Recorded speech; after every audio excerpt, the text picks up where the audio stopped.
one of the things that the legislature has told the state agents and to TEA to do is build what are referred to as open education resources. These are textbooks owned by the state, and make those available.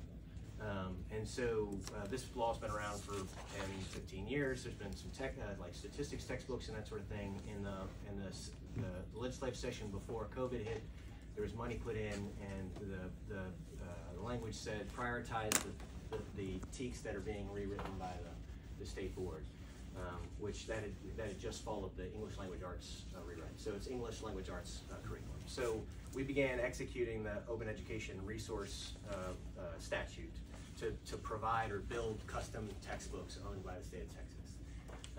And then COVID happened, and a whole bunch of problems ensued. So what we did was we tried to acquire digitally native resources, knowing that a huge number of kids were not going to be in classrooms, and make that available to school districts. But we moved very, very quickly. And because we moved very, very quickly, the kinds of vetting processes and sort of screening that you would want to see done just couldn't get done fast enough. And so we did as effective a job as we could, but it wasn't perfect. So so what we have tried to do, though, is produce resources, open education resources, that are faithful representations of the TEKs that are free from ideological bias and made available to districts. We're not there yet. We need your help. And so we try to provide basically transparent resources so that anybody can see this and they can find material that is problematic, and then we can fix it.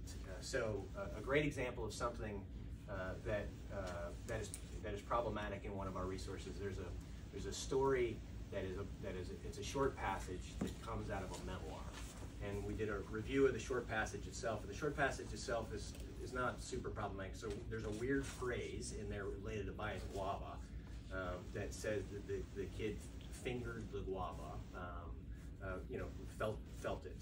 But for whatever reason, again, we're reading fast, and it didn't trigger any alarm bells.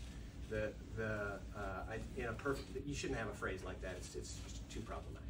But the broader part of that is that particular passage was from a memoir that is actually deeply problematic. If you go read the underlying memoir, it's all kinds of wrong. It's all kinds of wrong. So what we need to do is we got to get rid of all of that. It's got to be significantly improved. And what we have been attempting to do is do that as rapidly as possible. And so one of the reasons I was very excited to meet with this group is like we need as many eyes as possible on this stuff, sharing places where it can be improved. Okay, so let me address some of these issues, like the guava issue, but that's just one of a lot. Many that are in there. We have like hundreds of changes that need to be made. I'm going to, in very short statements, and then I'm going to go over 2 slides, and then we can look at examples. I'm going to turn it over to some other people, but I just want to say, overall, Amplify is desensitizing our children, and it's indoctrinating them on many, many, many levels. If the devil could come together and create some curriculum that didn't go over the line, but went as close as it could, and then poke through every once in a while, that's what Amplify is. Yep. And so I have been sick to my stomach because this is out to Texas children everywhere. And so I just want to go over, these are harmful elements that we have found in Amplify. Sexualizes children, teaches children to consent to sex, yes, about lovers, fails to establish abstinence as the expected standard, promotes transgender ideology, multiple examples of that, undermines traditional values and beliefs all over the place, undermines parents or parental rights. That is an ongoing theme in Amplify. We'll look at it in a second. Refers children to harmful resources, ongoing thing. Yes, we have critical, there is so much leaning one direction in an underlying woven in agendas in Amplify everywhere. Social emotional learning and mental health, asking them their emotions. Violates natural age appropriateness. That is everywhere. There is stuff that does not need to be in front of minors. Source material harmful, like the guava. There's many other books with examples like that. Yep. Poems, everything. It sends them out to look at stuff. Painting Christianity in a negative light, definitely. There's witchcraft. There's magic and curses and sorcery and mistreatment of immigrants and border issues. There's a lot of that. There's drugs, alcohol, and cigarettes. Vape. The only thing I found in there is alcohol thus far. I'm not done. surveys, invasional and personal information. You got the examples This you is the found so light. far. We have examples of all this. This is the light version. This is not the in-depth summary. We're going to use these harmful elements and create in-depth summaries for every single grade, starting with grade 5, going down, and then we'll go 6 up.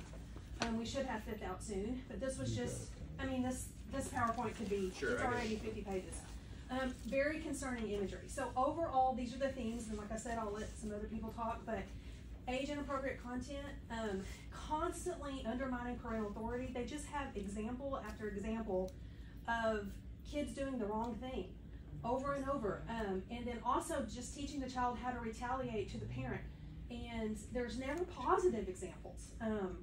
Being secretive. I don't know how, you know, it's real interesting because we have volunteers all over Texas and they'll do one unit. And they'll say, I hate to log this because it's just so simple, but it's just subtle, but it's just minor.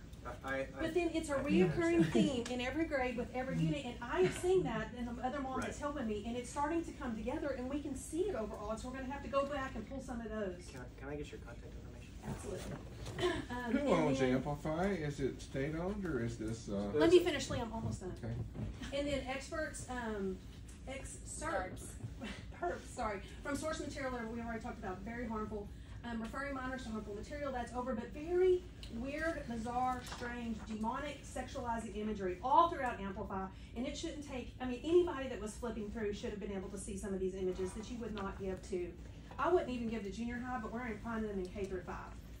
And so repetition of numerous gods, and so this is something, my friend in Amarillo stayed up till midnight last night and went through K through 5, and I'm just going to read this. Repetition of numerous gods with their exclusion of the God of Israel.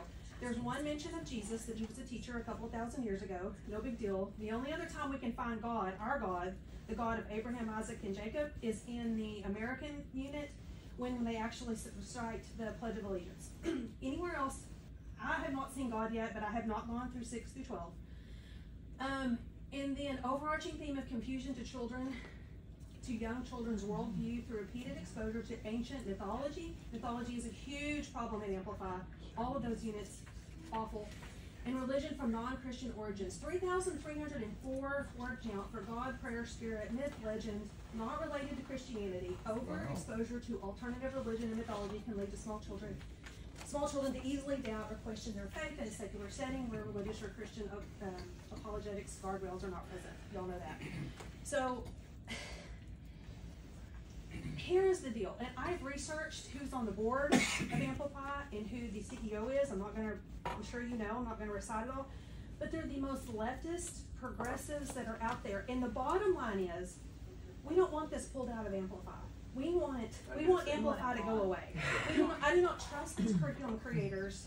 There are clear underlying agendas, and like I said, this is just a light of what's happening in there. And a lot of it is horrible examples. They're trying to harm our children. They're trying to tear them down. I can't dump my brain out here and tell you all the examples that we're seeing, but hear me when I say that they are twisting and manipulating the kids. Yes, they are. And it makes me sick. It makes me sick to my stomach. Amplify needs to be removed.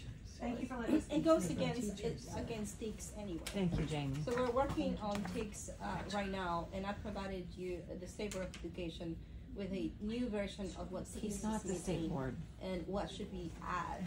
So this is pretty much going against SB3 in the first place, because none of this is supposed to be in it. Well, the bottom line is all educational technology is littered with everything she's talking about. Yeah. It's all embedded in throughout all educational technology. I know you're aware of this. You spoke about it in 26, embedding all of these social and emotional learning skills, the soft skills, into math, into English. You are now mandating the TEA, the online STAR. So I really shudder when I hear you say, oh, well, I want kids writing, but you've got third graders and kindergartners taking an online STAR test. So all of the online business, it has to go. We don't want it. No parents want it. We want traditional education. We want reading, writing, math. We want books, paper, pencil. We want to stop wasting our tax dollars on technology that is a proven failure. We want the Texas Virtual Learning Commission to go away. We wanted people to start studying. How did we learn? How did you learn? I didn't learn like this. Reading's not a rocket science. This science of reading nonsense, it's not a science. And when you say science of reading, you're gathering data on every student, you're collecting it, it's wrong. Stop now, no more technology. Look at this I right have a here. question. During the night, Cupid visited her. He told her he was the husband the gods had chosen for her. Cupid stayed all night. He treated Psyche tenderly, but he left before the sun rose. Night after night, Cupid came to visit Psyche. He came only at night, and he left before the sun rose. I mean, Mr. Morath, I have a question. Yes, ma'am. Our district, Belton ISD, opted